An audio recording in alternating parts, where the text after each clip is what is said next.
네, 또 이렇게 만나 뵙게 돼서 너무나 반갑습니다. 또 하나님의 말씀 전할 수 있는 기회를 주셔서 또한 감사드립니다. 네, 우리 황 장로님께서 봉독해 주셨는데요, 창세기 29장 16절부터 35절 말씀 가지고 한 장애인에게 임한 하나님의 은혜라는 제목으로 하나님의 은혜를 같이 나누도록 하겠습니다. 오늘은 야곱의 결혼 이야기를 해보려고 합니다. 우리가 결혼하면 당연히 20대를 생각하겠죠. 근데 고대에는 보통 우리나라도 사실은 100년 이전만 해도 100년도 안 가도 그렇죠. 보통 10대 후반에 많이 결혼을 했지 않습니까? 지금 야곱의 이야기는 지금부터 약 2500년 2500이 아니라 4500년 전 이야기인 거죠. 네, 그러니까 그렇게 본다면 아마 여기에 나오는 라헬과 레아, 언니 레아와 동생 라헬은 아마 10대 후반 아니면 많이 잡아야 20대 초반쯤 잡을 수 있을 것 같습니다. 하지만 야곱의 나이는, 야곱이 처음 라헬을 만나고 그다음에 7년 동안 일한 다음에 결혼을 했잖아요. 네, 그렇죠? 네. 저는 장로교회에서, 특히 우리 PCA 교회에서 설교할 때는 아멘, 할렐루야 이런 걸 설교 시간에 바라지는 않습니다. 네. 왜냐면 워낙 우리 PCA가 점잖으니까요. 하지만 그래도 우리가 이 정도는 할 수가 있죠. 네. 레아와 라헬은 10대 후반 아니면 20대 초반일 수 있지만 야곱이 라헬을 만나서 처음 연애를 시작한 나이가 약 77세입니다. 우리 안창일 목사님이 너무 잘 가르치셔서 놀래지시지를 않네요. 그 정도쯤은 상식적으로 알고 있었다는 그런 표정을 지으시는데, 그리고 이제 당연히 7년이 지나 결혼할 때 약 84세였습니다. 사실 성경에 그렇게 기록되어 있지는 않고요. 성경에 보면 아브라함 할아버지죠, 아버지 이삭, 그리고 아들인 이 야곱, 이 3대에 걸쳐서 중요한 일이 있을 때는 그 나이를 기록을 해놓거든요. 그걸 이렇게 추산을 해보면 야곱의 나이가 사실은 레아와 라헬과 엄청난 에이지 갭을 가지고 있습니다. 제가 오늘 설교 제목을 한 장애인에게 임한 하나님의 은혜라고 붙였는데요, 그 장애인이 누구냐? 바로 오늘 말씀에 나오는 레아입니다. 네, 이 레아가 장애인이라고 좀 설교 제목이 좀 황당하고 아마 좀 그렇겠죠. 그래서 좀 설명이 필요할 것 같아요. 여러분, 오늘 29장 17절을 보시면은요, 성경 말씀에 그의 동생 라헬은 곱고 아름다웠다. 하지만 언니인 레알은 시력이 약했다. 이렇게 우리말 성경에 기록되어 있는데요. 근데 왜 문제가 뭐냐면은요, 우리가 이 성경을 보면 언니 레아에 대한 번역이 성경마다 차이가 난다는데 문제가 있습니다. 자, 우리가 사용하는 개역개정 성경에는 뭐라고 나오냐면 레아는 시력이 약하고 라헬은 곱고 아리따우니, 이렇게 번역을 하는데요. 그리고 우리가 예전에, 지금 이 보는 성경은 개역개정이라고 하는데 이건 개역성경이라는 걸 좀 더 업데이트한 거거든요. 그래서 우리 사실 연세 드신 분들은 이게 더 많이 익숙하실 텐데, 개역성경에는 뭐라고 나오죠? 레아는 알력이 부족하고 라헬은 곱고 아리따웠다. 자, 여기까지만 봐도 혹시 여러분이 캐치하셨을 수 있는지 모르겠어요. 아마 캐치를 못하셨을 텐데 개역개정이나 개역성경은 똑같아요. 근데 우리 새번역이라는 한글 성경이 있어요. 조금 더 쉽게 번역한 성경이거든요. 거기엔 어떻게 번역을 했죠? 레아는 눈매가 어떻다고요? 부드럽고 라헬은 몸매가 아름답고 용모도 예뻤다. 자, 눈치가 빠르신 분들은 아마 눈치채셨을 것 같은데요, 라헬에 대한 번역은 어떻죠? 다 똑같아요. 근데 레아에 대한 번역이 개역개정과 개역은 비슷하지만 새번역이라는 한글 성경은 다르잖아요. 그렇죠? 금방 잊어버리셨네요. 그렇죠? 네, 맞습니다. 근데 이게 우리 한글 성경만 그런 게 아니고요. 여러분들이 영어 성경도 보시는 분들이 많은데 영어 성경도 똑같아요. 우리 좀 보수적인 교회에서 많이 보는 성경이 ESV라는 성경과 NIV라는 성경을 많이 보는데, 특별히 ESV에 보면 이렇게 번역을 해요. Leah's eyes were weak. But Rachel was beautiful in form and appearance. 이렇게 번역을 해요. 자, 그러면서 자, 레아의 눈이 어떻다고 그랬죠? 위크하다, 약하다. 그리고는 이제 각주를 달았어요. 각주를 달고는 풋노트에는 뭐라고 했냐면 soft라고 이렇게 풋노트에 달았어요. 여러분 사실 메인 텍스트는 위기고 풋노트는 soft인데 이 번역이 완전히 180도 다른 번역이거든요. NIV 성경도 사실 똑같이 위기라고 번역한 다음에 풋노트에는 뭐라고 했냐면 delicate라고 그렇게 했습니다. 그러니까 약하다, 우아하다라는 번역은 전혀 다른 번역이에요. 자, 그런데 뉴 RSV라고 하는 성경이 있는데 뭐 우리 감리교라든지 루터교 뭐 이런 메인스트림 교단에서 많이 보는 성경인데 여기는 어떻게 번역을 했냐면 Leah's eyes were lovely 이렇게 메인 텍스트에 lovely라고 번역을 한 다음에 사실 여기도 풋노트를 달고든 풋노트에는 전혀 다른 약하다라는 그런 풋노트를 달아놨단 말이죠. 자, 여러분 차이가 보이시나요? 지금 ESV, NIV라는 성경과 뉴 RSV라는 영어 성경이 똑같은 영어 성경인데 우리 한글 성경과 똑같이 메인 텍스트의 번역이 다르죠? 네. 아, 이건 꼬부랑 글씨라 약간 좀 자신이 없으신가요? 자, 왜 이런 현상이 나타나냐면요. 자, 오늘 창세기 29장 17절에 쓰인 이 레아의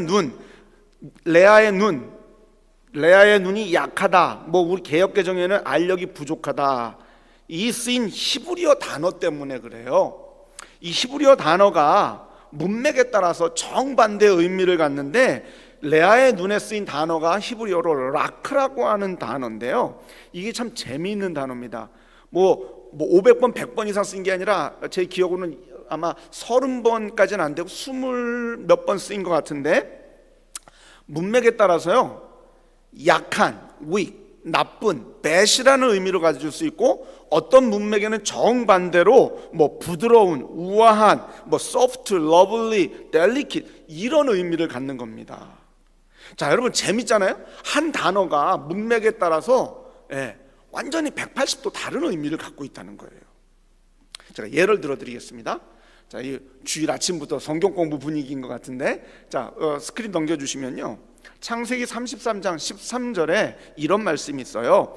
야곱이 형 에서에게 하는 말인데요, 야곱이 그에게 형 에서에게 이르되 내 주도 아시거니와 자식들은 연약하고 내게 있는 양떼와 소가 새끼를 데리고 있은즉 하루만 지나치게 물면 모든 떼가 죽으리니. 자, 이건 무슨 문맥의 말씀이냐면 이제 야곱이 고향 땅으로 돌아오는데 형 에서가 군사 400명 몰고 오잖아요. 자기 죽이려고. 그러다가 왜 야복강에서 하나님 앞에 기도하고 그리고 이제 형 에서와 만나는데 원래는 죽이려고 왔는데 어떻게 했어요? 서로 부둥켜 안고 화해했잖아요. 하나님이 은혜 주셔서. 그런 다음에 이제 에서가 동생한테 뭐라고 이야기하느냐, 동생아 나하고 같이 이제 우리 고향 땅으로 가자. 내가 너를 에스콜트 해줄게. 바로 그 다음에 이어서 야곱이 형 에서에게 거절하는 문맥 이야기예요. 자, 방금 전에 어떻게 왔어요? 자기 죽이겠다고 달려온 형인데 극적으로 화해했는데 형이 자기하고 같이 가자고 하는데 지금 동생 야곱은 예스예요? 노예요? 노잖아요. 형님 먼저 가시고 제가 따라갈게요. 그러면서 뭐라고 핑계를 대는 거예요? 저희 아이들이 어떻다고요? 약합니다. 자, 라크라는 히브리어가 문맥에 따라서 정반대로 의미를 갖는다고 그랬죠. 근데 여러분 이 본문에서는 좋다, 강하다 이런 번역을 할 수 있겠어요? 아니죠. 당연히 나는 형님하고 같이 못 가는데 애들이 연약하다. 그러니까 이게 문맥이 클리어한 거예요. 당연히 여러분이 우리 한국말 성경뿐만 아니라 영어 성경 모든 성경을 보시면 이 창세기 33장 13절은 번역이 똑같아요. 약하다, 연약하다. 여러분 생각해 보세요. 애들이 여기 천방지축 막 그냥 들고 날고 막 뛰고 막 그냥 막 애들이 막 강한데 형님 우리 애들 좀 보세요. 이게 약해가지고 형님 쫓아가겠어요? 이건 안 되잖아요. 그러니까 여기는 그냥 모든 성경이 다 똑같이 약하다라는 번역을 해요. 제가 하나 더 예를 들어 드릴게요. 창세기 18장 7절에 똑같은 이 히브리어 단어가 나오는데 어떤 이야기냐면요. 자, 창세기 18장 7절입니다. 아브라함이 또 가축되어 있는 곳으로 달려가서 기름지고 좋은 송아지를 잡아 하인에게 주니 그가 급히 요리한지라. 자, 여기 기름지고 좋은 할 때 바로 히브리어 라크란 단어가 쓰이는데요. 여러분, 이 본문의 배경은 또 뭐죠? 어느 날 아브라함이 자기 텐트 천막에 앉아 있는데 세 사람이 지나가는 거예요. 나그네가. 그러니까는 이 세 사람은 그냥 지나가게 하지 않고 자기 천막으로 모셔가지고 이제 음식을 대접하는 거예요. 사실 이 세 사람은 그냥 지나가는 나그네가 아니라 하나님이 보내신 천사였잖아요. 자, 그래가지고 이제 세 사람이 천막에 있고 아브라함이 급히 달려가서 송아지 떼 중에 이제 잡아서 갈비를 만들려고, 좋은 송아지 요리, 쇠고기를 만들려고. 그럼 여러분 생각해 보세요. 손님 대접하는데 솥대에 가서 비실비실대고 병에 걸린 송아지를 잡을까요? 아니면 건강하고 가장 좋은 송아지를 잡을까요? 당연하죠. 그러니까 여러분, 한국말 성경이든 영어 성경이든 뭐 어느 나라말 성경이든 여러분 다 읽어보시면 창세기 18장 7절의 번역은 다 똑같아요. 좋다. 그렇습니다. 자, 아니 창세기 33장 13절과 창세기 18장 7절은 모든 성경 번역이 똑같은데, 근데 왜 레아의 눈에 대한 그런 번역은 성경마다 다를까?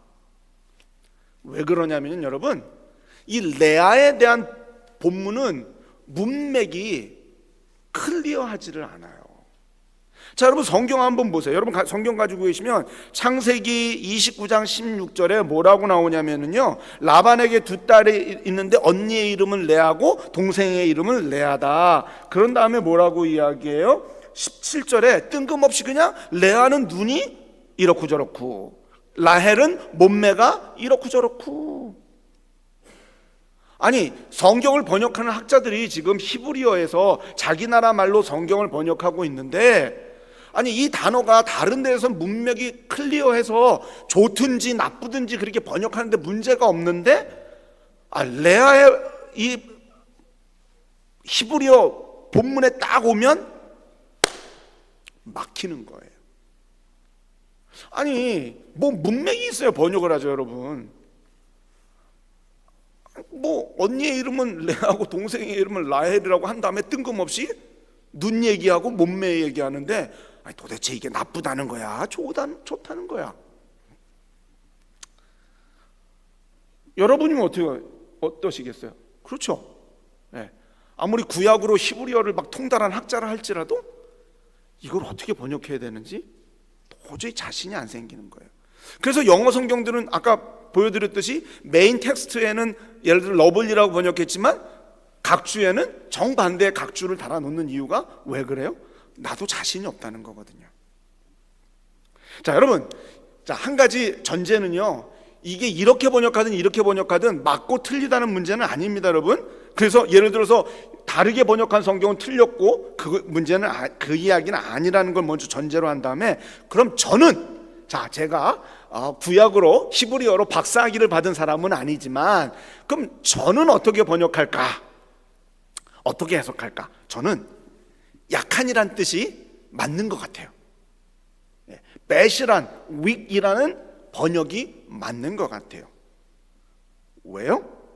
자, 여러분 한번 생각해 보세요. 몇 가지 이유가 있는데, 만약에 레아의 눈이 정말 뷰티풀하고 뭐 우아하고 러블리하고 뭐 무슨 단어 또 갖다 붙일 수 있을까요? 뭐 soft, lovely, delicate, 또 뭐 우리나라 말 뭐요?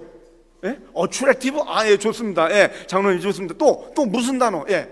자, 한번 보세요. 레아의 눈이 이렇게 건강한 눈, 아름다운 눈이었다면 첫 번째, 29장 초반에 보면 야곱이 이제 형 에서를 도망와가지고 이제 바단 아람에 와가지고 쉬고 있고 우물가에서 있는데, 그 우물가에 있을 때 외삼촌 라반, 그때는 아직 몰랐죠? 어느 양떼가 이렇게 쫙 올고 오는데 그 목동이 남자가 아니라 여자예요. 이거 드문 케이스잖아요. 그렇죠? 목동 보통 남자예요. 자, 여러분 성경 있으시면 29장 초반부 보세요.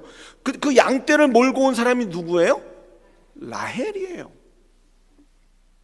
물론 성격에 문제가 있을 수 있지만 여러분, 레아가 건강한 눈, 잘 보고 아름다운 눈을 가졌다면 왜 그 양떼를, 뭐 라헬도 왔겠지만 왜 레아는 없었을까요? 오케이, 그게 하나 더 이유죠. 자, 더 중요한 이유는 뭐냐면요, 여러분 한번 보세요. 정말 레아가 어트랙티브하고 아름다운 눈을 가졌다면 과연 라반이 조카 야곱을 속이면서까지, 오늘 성경 말씀이 나오잖아요, 레아를 시집보낼 이유가 있었을까요? 자, 우리 여기 계신 남자 성도님들, 특별히 옆에 사모님이 앉아 계시다면 잘 대답하십시오. 여러분 지금까지 살아오면서 여러분의 인생에서 정말 아름다운 눈을 가진 여인을 본 적이 있습니까? 장모님, 우리 차장로님은 처세술이 대단하십니다. 네. 오해는 하지 마십시오. 우리 한국 뭐 가수, 뭐 연예인들, 특히 여자 연예인들 보면 보통 이렇게 아마 이렇게 가리고 본다면 이 부분이 대부분 이렇게 똑같을 거예요. 여기도 비슷하지만, 왜냐하면 우리 한국에서 가장 그 나라마다 성형수술하는 그 몸의 부위가 다 다른데 우리 한국은 눈을 제일 많이 한대요. 근데 사실 우리 한국뿐만 아니라 우리 동양 사람들이 좀 눈이 작고 그러니까 좀 컴플렉스가 있는 게 사실이잖아요. 그래서 우리 여배우들 같은 경우 보면 눈이 정말 아름다워요. 어떻게 그렇게 눈들을 찾는지. 그게 사실은 부모님이 준 눈이 아니라 많은 경우 성형외과 의사가 준 눈이기 때문에 그런 경우가 있잖아요. 오해하지 마세요. 혹시 눈 제가 비하하자고 말씀드린 게 아니라 뭘 말씀드리려고 하는 거냐면, 여러분 눈이 아름다우면 어때요? 정말 매력적입니다. 그렇잖아요. 네, 아름다워 보여요. 근데 여러분, 레아는 아니었던 것 같아요. 자, 아까 문맥이 없다고 말씀드렸는데 뜬금없이 창세기 29장 17절에 레아의 눈은 어떻고 라헬은 어떻다? 여러분 누가 보든지 티가 난다는 이야기예요. 정확하게 레아의 눈에 뭐가 문제가 있었는지 사실은 성경이 말해주지 않기 때문에 몰라요. 제가 장애인이라고 표현했지만 여러분, 시각장애인이 완전히 앞을 못 봐야만 시각장애인이 아니에요. 여러분 시각장애인도 등급이 굉장히 많아요. 어떤 사람은 희미하게 물체 보는 사람도 있어요. 사실 사람이 걸어다니는 정도는 보는 사람도 있고요. 또 그것보다 못해 완전히 전맹, 뭐냐면 정말 완전히 빛도 못 보는 그런 시각장애인들도 있고요. 네, 글쎄요, 레아가 그런 장애인이었을까? 아니면 어떤 눈의 질병을 가지고 있는, 남들이 봤을 때도 정말 어트랙티브한 게 아니라 어떤 눈의 질병을 가지고 있는지 여러분 모릅니다. 어쨌든 anyway, 앞을 못 보는 시각장애인이었을까? 아니면 눈의 질병을 가지고 있는 사람이었을까? 어쨌든 정확히 뭔지는 모르지만 한 가지 분명한 건 레아는 눈에 문제가 있었다. 그러기 때문에 아버지 라반이 주도 면밀하게 야곱을 속여서 시집갈 수 있었다. 여러분 요즘도요, 장애인과 비장애인이 결혼하는 문제가 사실 쉽진 않아요. 정말 쉽지 않습니다. 21세기에도. 여러분 한번 생각해 보세요. 저도 아이가 셋인데 이제 큰 아이는 결혼했고, 둘은 아직 결혼 안 했는데 어느 날 남자를 사귄다, 여자를 사귄다 하면서 한번 장애인을 소개시켜 주겠다고 데려왔다고 한번 상상을 한번 해보세요. 글쎄요, 우리 아들 참 훌륭하다, 우리 딸 참 훌륭하다, 그렇게 반응하실 부모님도 있겠지만 아마 첫 번째는 걱정이겠죠. 그 결혼하겠다고까지 한다면 더 걱정부터 앞서겠죠. 이 이야기가 언제적 이야기라고요? 지금부터 약 4,500년 전. 자, 어쨌든 이렇게라도 결혼을 했는데 그럼 그의 결혼 생활이 행복했을까? 레아에게 돌아오는 건 멸시와 미움뿐이었습니다. 자, 31절을 보시면은요, 예, 그 전에 31절이 없나요? 저기에는 파워포인트 없습니까? 예, 그럼 요거 그냥 전으로 넘겨주시고요. 네, 오케이. 자, 여러분 성경 31절을 보시면요, 여호와께서 레아가 사랑받지 못함을 보셨다, 그렇게 이제 시작을 해요. 근데 우리말 성경에 사랑받지 못했다 이렇게 번역을 했지만 원래 여기에 쓰인 히브리어는 문자적인 의미는 미워하다라는 의미예요. 저는 잘 모르겠어요. 왜 아까도 말씀드렸듯이 제가 구약 학자는 아니니까 왜 사랑받지 못했다고 번역했는지 모르는데 뉘앙스가 약하잖아요. 여러분 지금 레아가 지금 이 야곱 이 가정에서 지금 여러분 그냥 단순히 사랑받지 못한 정도가 아닌 거예요. 미움받는 존재인 거예요. 멸시받고. 네.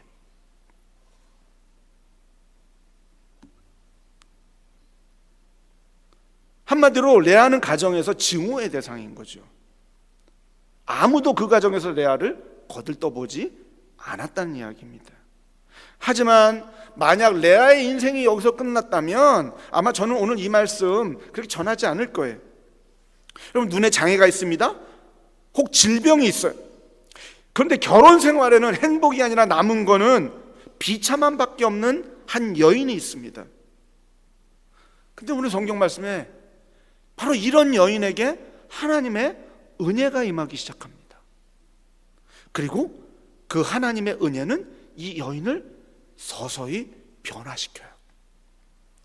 자, 다시 31절을 보시면 여호와께서 레아가 사랑받지 못함을 보셨다. 이 성경 말씀 참 중요해요. 말씀드렸잖아요. 그 가정에서 아무도 레아를 거들떠보지 않는데 근데 누구는 보고 계셨다고요? 하나님. 네, 하나님은 보고 계셨어요. 그녀를 보면서 불쌍히 여기는 분이 계셨다는 이야기입니다. 바로 하나님이십니다. 그리고 하나님이 보실 때 놀라운 하나님의 은혜가 임하기 시작합니다. 여러분 보세요. 누가 더 사랑받았어요? 라헬이지요. 누가 더 야곱과 잠자리를 많이 했겠어요? 라헬이지요. 근데 라헬은 애가 안 생기는데 하나님이 레아에게 아기를 주십니다. 첫 아들이 태어났습니다. 32절. 자, 우리 같이 한번 읽어볼까요? 32절 스크린에도 있으니까요. 같이 읽습니다. 레아가 임신하여 아들을 낳고 그 이름을 루벤이라 하여 이르되 여호와께서 나의 괴로움을 돌보셨으니 이제는 내 남편이 나를 사랑하리로다 하였더라. 자, 여기 스크린에는 없지만 여러분이 아마 성경을 직접 이 책을 가지고 계시다면 거기에 풋노트가 이렇게 있어요. 여러분 아들의 이름을 루벤이라고 지었는데요, 이 아들의 이름에 레아의 정말 애절한 마음이 담겨 있습니다. 여러분 제가 한글 단어가 잘 생각이 안 나서 뭐라고 표현할까? 안타까운? 아니 그러게 아니라 아마 애절하다라는 뜻이 가장 맞는 것 같아요. 여러분 루벤이라는 이름의 뜻이 뭔지 아세요? 예, 봐라 아들이야. 여러분 이거는 그냥 봐 아들이야 이름만이 아니라 감탄사니까 소리를 지르는 거예요. 제가 왜 애절한 마음이라고 표현을 했습니까? 그 가정에 아무도 레아를 거들떠보는 사람 없다고 그랬잖아요. 사랑받지 못하는 게 아니라 증오의 대상이라고 그랬잖아요. 근데 라헬이 아니라 누가 첫 아들을 낳은 거예요? 내가 낳은 거예요. 그러니까 얼마나 정말 레아의 마음, 이게 레아의 마음인 거예요. 아들 낳자마자 봐 내가 아들을 낳았어. 그러면서 32절에 뭐라고 이야기하죠? 여호와께서 나의 괴로움을 돌보셨다. 여기서 돌보셨다는 단어요, 여러분 31절에 레아가 사랑받지 못함을 하나님이 보셨다 할 때 그 보셨다 있죠? 그거 똑같은 단어예요. 똑같은 히브리어예요. 무슨 말입니까? 레아가 첫 아들을 낳고 한 고백이 뭐냐? 하나님께서 자신의 괴로움을 보셨을 때에 첫 아들이 태어나는 축복을 주셨다는 그런 고백인 거죠. 자, 레아에게 두 번째 아들이 생기네요. 33절 같이 한번 읽어볼까요? 읽습니다. 그가 다시 임신하여 아들을 낳고 이르되 여호와께서 내가 사랑받지 못함을 들으셨으므로 내게 이 아들도 주셨도다 하고 그의 이름을 뭐라고 했다고요? 시므온이라고 했습니다. 여러분, 시므온이란 이름은요 히브리어 샤마라고 하는 듣다라고 하는 동사에서 나온 명사형이에요. 그러니까 당연히 들으심이죠. 레아의 고백이 이거죠. 여호와께서 내가 사랑받지 못함을 들으셨으므로, 그러니까 하나님이 들으셨다? 그 언어 유의죠. 그러면서 내게 이 아들도 주셨다. 그러면서 시므온. 그럼 무슨 말입니까? 하나님이 나의 부르짖음을 들으셨다는 고백이에요. 여러분, 참 이 이름에도 참 레아의 애절한 마음이 담긴 거예요. 여러분 한번 생각해 보세요. 남들이 뭐 아름다워, 이뻐, 가진 게 있어, 그게 아니잖아요. 눈에 뭐 질병이든지 장애인인지 모르겠지만 어쨌든 눈에 문제가 있어. 시집도 야곱이 날 좋아해서 그런 게 아니라 아버지가 어떻게든지 조카를 속여가지고 시집 왔어. 그럼 남편한테 좀 사랑도 받고 가정에서 좀 뭐 부인이니까 존경도 좀 받고. 근데 뭐예요? 미움과 증오, 아무도 거들떠보지 않는 자신의 처지. 여러분, 밤마다 레아가 했던 게 뭘까요? 아마 자기 침대 침상에 베개 얼굴 묻고 정말 수많은 밤을 눈물로 지새우지 않았을까요? 그녀가 흐느낄 때에 그 가정에서 아무도 그녀의 울음소리를 들어주는 사람이 없었지만 그녀의 울음소리를 들어주는 분이 계셨다. 누구라고요? 하나님.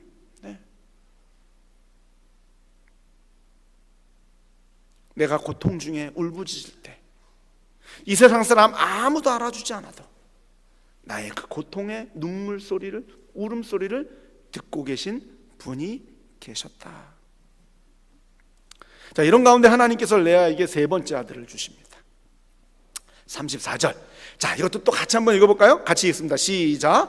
그가 또 임신하여 아들을 낳고 이르되 내가 그에게 세 아들을 낳았으니 내 남편이 지금부터 나와 연합하리로다 하고 그의 이름을 레위라 하였으며.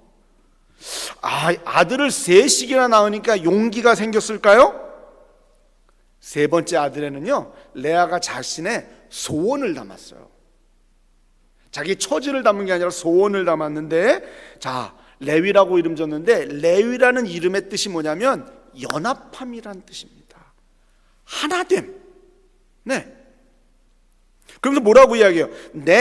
레아죠. 내가 그에게, 야곱에게, 내 남편 야곱에게 세 아들을 낳았으니 내 남편이 지금부터 나와 뭐 하리라고요? 연합하리로다. 이것이 정말 레아가 원했던 거예요.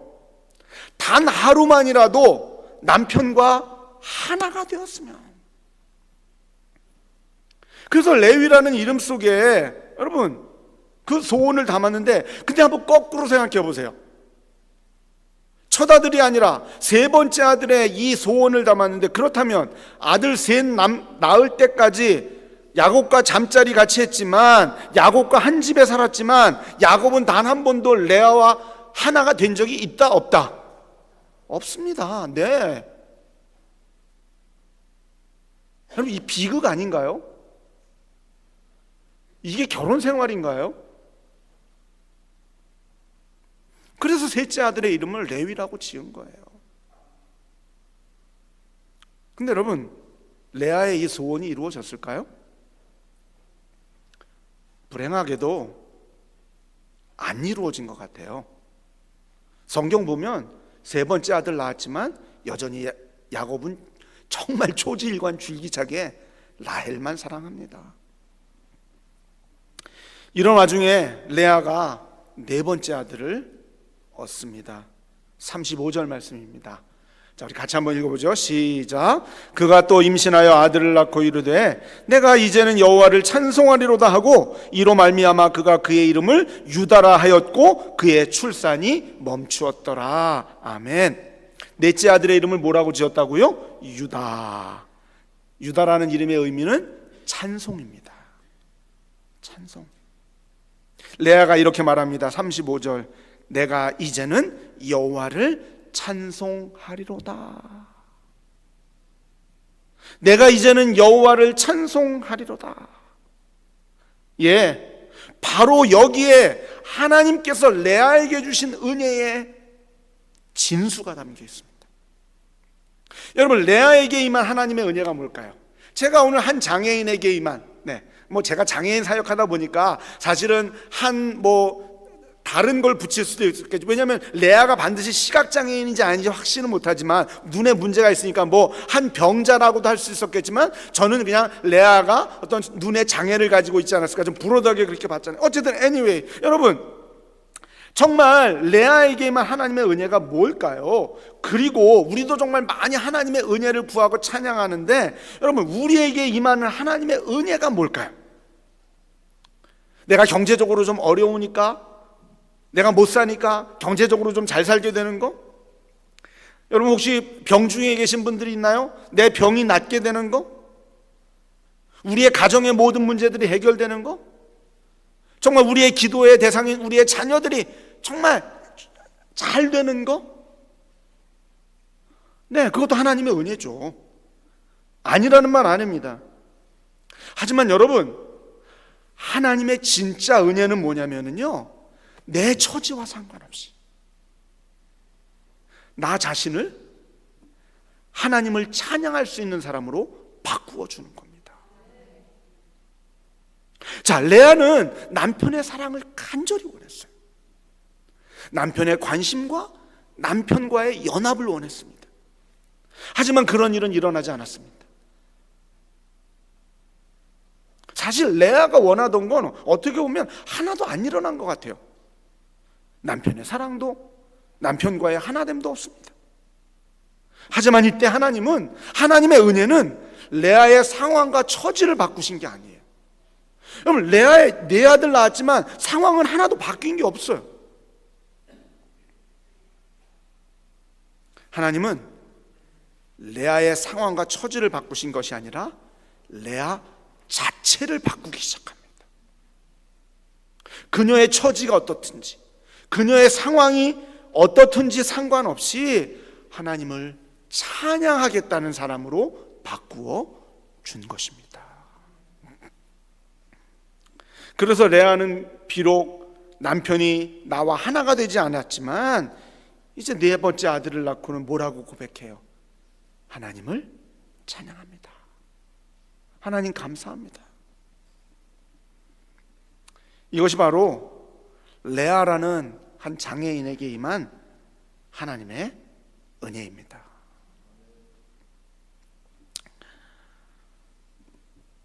제가 한국에 있을 때 서울에 있는 한 시각장애인 교회에 청년부 전도사를 한 1년 한 적이 있습니다. 그때 제가 20대 초반이었고요. 저희 그 교회 청년들 대부분은 이제 20대 후반, 30대, 40대도 이제 이렇게 있었어요. 그래서 이제 그 교회는 건물이 5층인가까지 있었고요. 그래서 3층, 4층인가가 이제 여자 장애인, 시각장애인 숙소, 남자 시각장애인 이렇게 숙소가 있었어요. 그래서 중도에 실명돼서 이제 재활이 필요한 청년들이 와서 이제 직업 교육도 받고 이제 그러면서 청년들이 수십 명 있었는데요. 태어나면서부터 앞을 못 본 시각장애인도 있었고 중간에 실명한 사람들도 있었습니다. 여러분, 많은 시각장애인들이 갖고 있는 소망이 있다면 이제 올간 그 도너가 나타나서 이제 예를 들어서 이제 안구 기증자가 나타나서 수술해서 보는 게 많은 시각장애인들이 가진 소원이겠죠. 사실은 안구 기증자가 두 눈 다 나타나는 경우는 거의 없어요. 그래서 대부분 이제 개안 수술하면 그다 한쪽 눈 라도 이제 해서 보게 되면 한쪽 눈만이라도 보면 어디예요. 근데 이것도 다 되는 게 아니고요. 이제 기증자가 나타나도 시신경을 검사해서 시신경이 사실 살아 있어야 돼요. 시각장애인들 중에는 완전히 시신경이 죽은 분들이 있어요. 이런 분들은 사실은 이제 아무리 안구 기증자가 나타나도 수술이 불가능한 경우입니다. 어쨌든 제가 한 청년을 기억하고 있는데, 이 청년은 이제 중도에 실명한 청년이고 그 당시 이제 숙소에 들어와 있었는데, 이 청년도 실명한 이후로 정말 안구 기증자가 나타나서 개안 수술 받는 게 이 친구의, 이 시각장애인 청년의 간절한 소망이었어요. 근데 예수님 만나고 생각이 바뀌었습니다. 이제는 단순히 육신의 눈으로 앞을 보는 게 중요한 게 아니라는 사실을 그가 예수님 만나고 깨닫게 된 거예요. 그보다 더 중요한 게 있는데 그건 뭐냐? 정말 영적인 눈으로 살아계신 하나님, 살아계신 예수님을 보는 게 더 중요하다는 것을 이 청년이 깨닫게 되었습니다. 그래서 자기처럼 보지 못하는 시각장애인들에게 하나님의 이 복음을 전하고 싶은 강렬한 열망이 생겼고요. 그리고 제가 그 당시 청년부 전도사로 있을 때 신학교에서 신학 공부를 하고 있었어요. 여러분, 이것이 바로 오늘 한 장애인에게 임한 하나님의 은혜입니다. 근데 이 청년뿐만 아니라 예수님을 만난 장애인들의 한결같은 고백이 바로 이거예요. 여러분, 예수님 만났다고 장애가 하루아침에 없어지는 게 아니잖아요. 예수님 만났다고 윌체어 타던 사람이 갑자기 벌떡 일어나가지고 걸어서 이 예배당문 나가는 거 아니잖아요. 여러분, 시각장애인이 예수님 만났다고 갑자기 눈이 떠져서 그 케인 지팡이 던져버리고 저 문 그냥 걸어 나가는 거 아니잖아요. 여러분, 농인들이 예수님 만났다고 갑자기 안 들리던 게 들립니까? 아닙니다. 근데 그들의 한결같은 고백이 뭐냐? 예수님 만나고 복음을 마음에 받아들이고 뭐라고 이야기하느냐? 자기들의 몸은 하나도 변한 게 없는데 하나님께서 자기 자신들을 바꾸셨다는 겁니다. 나 자신을 다시 보게 하시고 내 삶을 다시 보게 하셨다는 겁니다. 예전에는 내가 제일 비참한 인생이었어요. 살만한 가치가 없는 인생이었어요. 왜 하나님이 나를 이 땅에 태어나게 하는지 원망하는 인생이었어요. 그랬는데 예수님 만나고 생각이 바뀌기 시작합니다.